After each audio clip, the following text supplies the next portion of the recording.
பங்குனி வெயில் பல்ல காட்டிக்கிட்டு அடிக்குது. வீட்டில் மசாலா பொடியும் தீந்து போச்சு. அடிக்கிற வெயிலுக்கு 2 நாளில் காஞ்சு போயிடும். மசாலா பொடிக்கு என்னென்ன பொருள் சேர்ப்பேன்றத பார்க்கலாமா?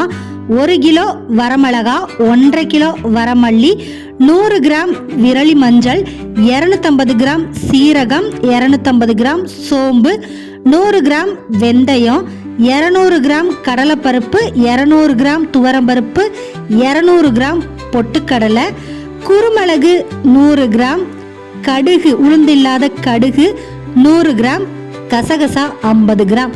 இதெல்லாம் நல்லா ஒன்று சேர்த்துட்டு நல்லா மிக்ஸ் பண்ணிக்கலாம். அடிக்கிற வெயிலுக்கு மொட்டை மாடியில் நிற்கவே முடியல. சில பேர் இந்த பொருளெல்லாம் வாங்கி வறுத்து சேர்ப்பாங்க. நான் எப்பயுமே காய வச்சு தான் சேர்ப்பேன். கிட்டத்தட்ட 2-3 மாதம் வரும். பூச்சி வைக்காது, வண்டு வைக்காது, நல்லாவே இருக்கும்.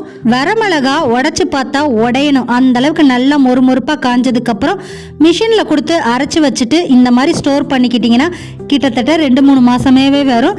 எல்லா குழம்புகளுக்கும் சேர்த்துக்கலாம். அவ்வளோ டேஸ்ட்டாக இருக்கும்.